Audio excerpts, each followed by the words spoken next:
Orupa agumbira inabukwe wiwe Naomi ararira aca arigira, ntiyashima kugumana na inabukwe. Ariko Rusi wewe siko vyagenze. Rusi yaciye agumya inabukwe wiwe akaramata, ashiraho n'indahiro amusezeranira yuko iyo azoja ari azoja, iyo azogwa ari azogwa, imva yiwe izoba imva yiwe, aho bazomuhamba ariho nawe bazomuhamba. Rusi kubw'iyo ngingo yafashe nziza, kubw'urukundo yagize kuri inabukwe wiwe, kubwo kwizera Imana ya inabukwe wiwe Naomi, vyaje kumutera kuba uwudasanzwe. Nubwo yari umunyamahangakazi, ariko niwe yahavuye aja mu rutonde rw'ababaye ba inakuruza ba Yesu Kristo. Shalom, shalom, shalom, shalom. Turongeye kubaramutsa mu izina rya Yesu Kristo, umwami wacu. Abamwizera bose aho muri, aho muherereye, turabaramukije, mukomeze mugubwe neza. Aho muri mu mpande zine z'isi, abari mu burasirazuba n'abari mu burengero bwaryo, mwese twongeye kubaha ikaze muri ibi biganiro vyacu. Twizera neza yuko bibahezagira, bibubaka, kandi hari ico bibigisha nkuko natwe bitwigisha. Rero turabibutsa nyimba uri mushasha kwa runo rubuga, ikintu ca mbere tugusaba no kubanza kwiyabona, kugira ngo buri gihe uko dusohoye inkuru nshasha ube uwa mbere mu kubona notification.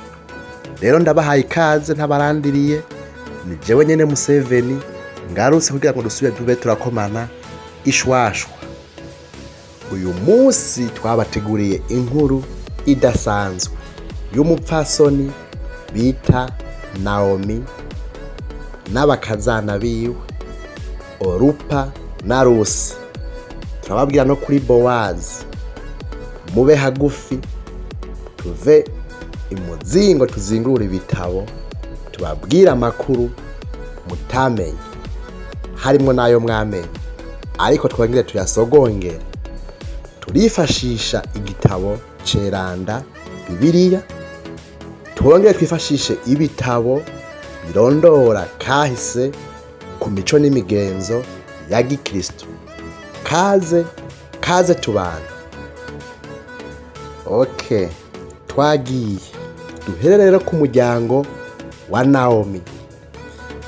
Dusome mu gitabo ca Rusi igice ca mbere, umurongo wa mbere kugera ku wa 5. Ntitwirirwa turahasoma, uraza kuhisomera, twebwe twahasomye, ariko turababwira muri make ibihanditse. Ico gice ugisomye urabona ko mu gihe c'abacamanza hariya i Betelehemu h'i Buyuda hateye ikigoyi n'inzara. Naomi rero n'umufasha wiwe Elimeleki n'abahungu babo babiri, ariwe Mahaloni na Kiliyoni, baja gusuhukira i Mowabu. Abo bahungu bahavuye bashima abakobwa b'i Mowabu. Abo bahungu ni Mahaloni na Kiliyoni.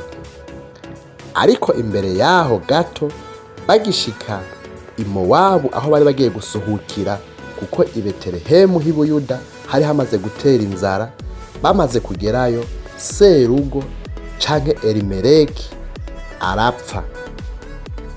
Inyuma rero y'urwo rupfu rwa serugo, Elimeleki umugabo wa Naomi, ariwe se wabo bahungu babiri, ariwe Mahaloni na Kiliyoni, niho abo bahungu bagiye kurongora abanyamowabukazi. Muri Bibiliya ntibatwereka neza Mahaloni uwo yarongoye na Kiliyoni uwo yarongoye, ariko muri za nyandiko twababwira baradondagura neza ko Mahaloni yarongoye Rusi, Kiliyoni nawe arongora Orupa. Bidatevye muri uwo muryango wa Naomi hakomeje kuba agahinda kenshi.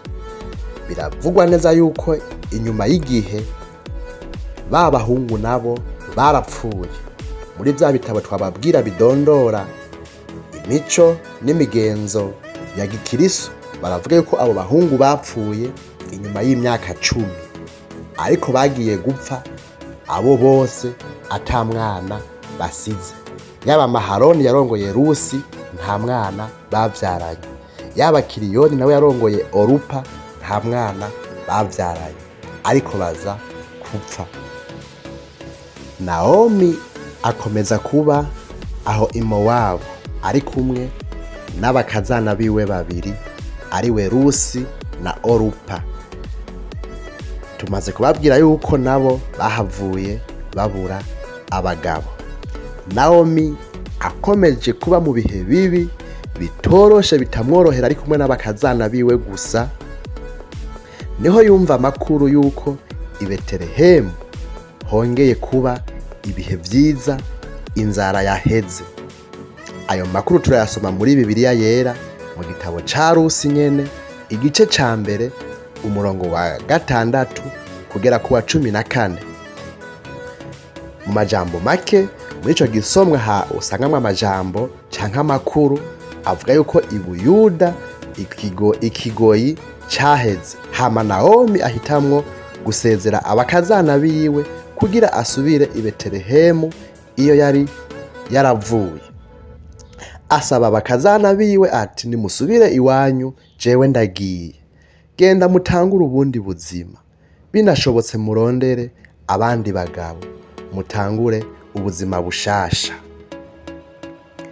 Naomi akivuga ayo majambo yo gusezera abakazana biwe, agiye gusubira i Betelehemu h'i Buyuda kubera yumvise ko ikigoyi caheze, Orupa umwe muri ba bakazana biwe acara muhobera cane, ararira asubira iwabo.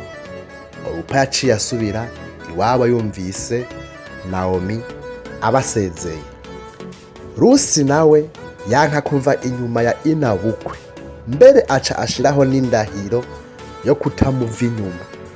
Ayo majambo turayasanga mu gitabo ca Rusi igice ca mbere umurongo wa 16 kugera ku wa 17, aho dusangamo amajambo akomeye cane y'indahiro.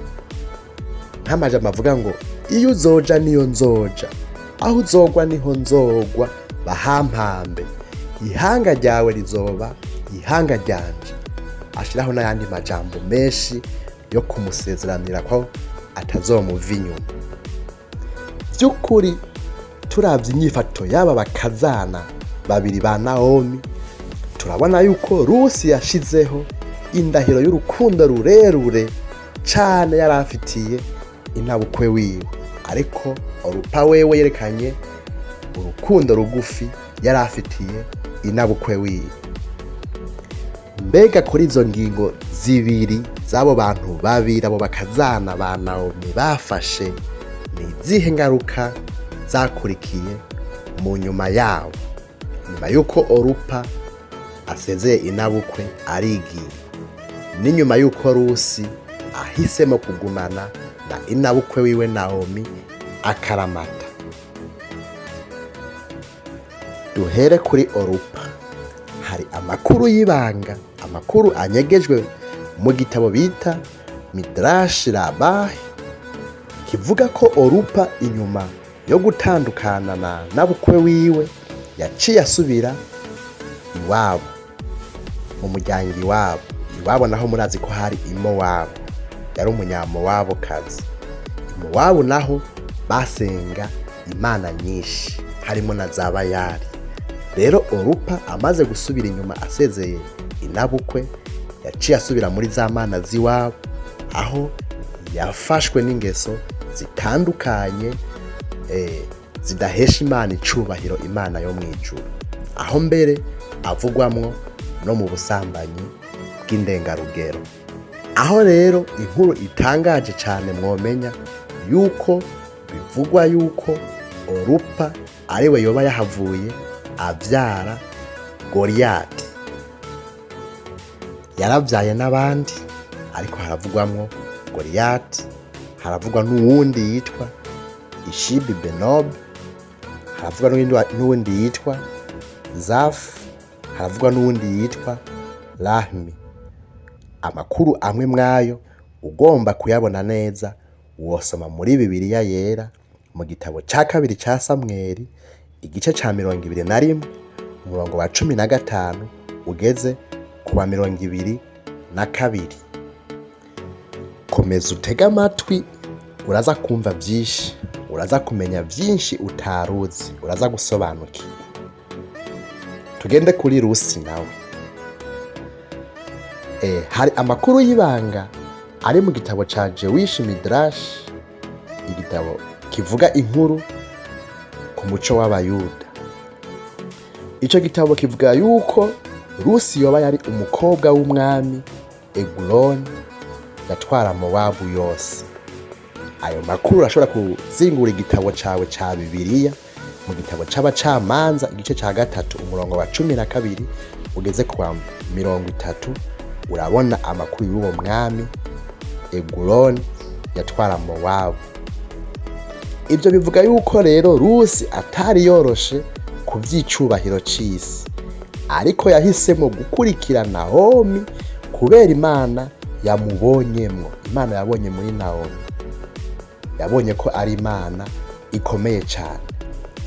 Yari kumera nka Orupa agasubira iwabo, ariko kubera Imana yari yabonye muri Naomi ahitamwo kumukurikira. Dukomeze amakuru yacu, tubabwire Bowazi. Bowazi ninde? Bowazi yari umugabo w'umutunzi w'i Betelehemu, kandi yari afitaniye isano na nyakwigendera Elimeleki, umugabo wa Naomi. Naomi inabukwe w'abakazana bejeje kubabwira. Bowazi rero yaje guha akazi Rusi ico twokwita guca ingero. Twababwiye yuko Naomi na Rusi basubiye i Betelehemu. I Betelehemu naho basangayo uwo Bowazi asanzwe afitaniye isano na Elimeleki, umugabo wa Naomi. Rero Bowazi yaje guha akazi Rusi kugira ngo Rusi akomeze arondere ingene bokomeza kubaho mw'ico gisagara c'i Betelehemu bena inabukwe wiwe Naomi. Bowazi yahavuye ashima Rusi bivanye n'umutima w'ubuntu n'urukundo amubonyemwo, aca amugira umugore wiwe. Nuko Bowazi atangaza ko Rusi abaye umugore wiwe. Baraheza bavyara umwana yitwa Obedi. Obedi nawe yahavuye avyara Yese. Ayo makuru murayazi muri Bibiliya. Yese nawe yahavuye avyara umwami Dawidi. Murumva ingene amakuru aryoshe, cyane cyane amakuru y'abakurikiye Imana y'ukuri. Murumva ingene Rusi yatewe iteka arongorwa n'umutunzi akomeye cyane w'i Betelehemu. Turacakomeza ayo makuru, araryoshe cyane.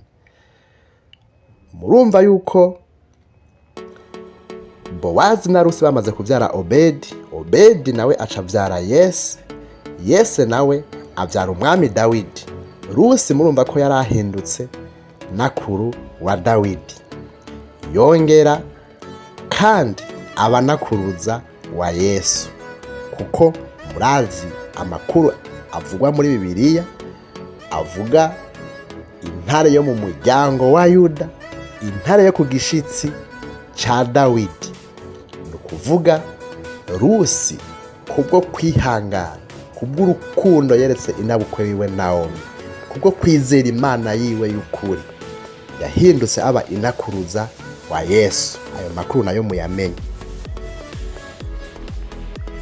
Kubwo kugumbira Naomi inabukwe wiwe, Rusi yaje kuba mu muryango wa Yesu. Umuryango Yesu yakomotsemo kugira ashike ngaha kw'isi. Abandi banakuru ba Yesu basangiye na Rusi, harimwo uwo bita Tamari. Ushaka kumenya ayo makuru ya Tamari, soma Itanguriro igice ca 38 cose. Mu muryango wa Yesu nyene harimwo Rahabu. Ushaka kumenya ayo makuru ya Rahabu, soma Yosuwa igice ca 2 cose.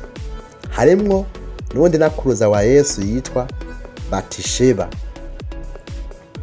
Ushaka kumenya ayo makuru ya Batisheba yose, soma Samweli wa 2 igice ca 11 cose. Muri bavyeyi ba Yesu harimwo na Mariya umwe yahava amwibaruka, yibaruka umucunguzi wacu Yesu Kristo. Imbere yuko tubashikiriza icigwa kiri mwano majambo turiko turaganira, reka tubanze tubabwire, tubasomere mu zindi nyandiko zagizwe ibanga zivuga ku buzima bwa Naomi. Umwanditsi yitwa Joseph Flavius, umwanditsi w'umuyuda wo mu kinjana ca mbere, niwe yanditse avuga yuko Naomi n'umuryango wiwe ubwa mbere na mbere hataratera kigoyi i Betelehemu, umuryango wa Naomi wari umuryango w'icubahiro wubashwe cane muri ico gisagara. Ariko kubwo ikigoyi cateye mu nyuma bituma baja i Mowabu, umuryango wa Naomi wahavuye usubira hasi cane, usubira hasi mu by'ubutunzi, uba umuryango uciriritse. Ni ukuvuga ko ubuzima bw'uwo muryango bwarahindutse cane. Ikindi gitangaje cane muri ino nkuru, twababwiye yuko Orupa amaze gusubira iwabo mu mana z'iwabo, yoba yahavuye ariwe yavyaye ikigatanya Goliyati. Hama turababwiye yuko Rusi nawe amaze kurongorwa na Obedi, amaze kurongorwa na Bowazi, bahavuye bavyara Bowazi. Bowazi nawe avyara Yese. Yese nawe avyara umwami Dawidi. Muca mumenya yuko Dawidi yahavuye agwana na Goliyati. Murumva? Ni ukuvuga Dawidi na Goliyati bagwanye, bazinanye, kuko urumva ko bakomotse ku bavyeyi bazinanye. Reka rero twumve icigwa canke impanuro iki cigwa c'uno musi kidusigira. Duhere kuri Naomi. Mbega Naomi atwigisha iki? Naomi atwigisha ukwizera, ni ugutegera Imana naho twoba mu gihe c'agahinda, naho twoba turi mu bihe bibabaje biguma vyiyongera. Ariko Naomi atubera icitegerezo ciza co gutegera Imana. Rusi nawe atwigisha gufata ingingo nziza no kwizera Imana y'ukuri. Orupa nawe ni ikigereranyo c'abagendana n'Imana rimwe canke iminsi mikeya, hama bagahindukirira ivy'isi. Bowazi nawe ni ikigereranyo c'umuntu w'ubuntu, umuntu akingira abandi agatanga icizere ku bandi. Murakoze cane. Twizera ko iyi nkuru ibafashije. Nimba hari yindi mwipfuza ko twobashikiriza canke mukaba mwaryohewe n'iyi nkuru, bitwereke muri commentaire. Biradutera intege. Nimba ari impanuro, nimba ari aho twohindura, nimba ari kindi twunganira, bitwereke muri commentaire. Canke nimba inkuru ibaryohera, yisangiza abandi kugira ngo dukomeze tubane. Murakoze cane. Ni Museveni. Ciao.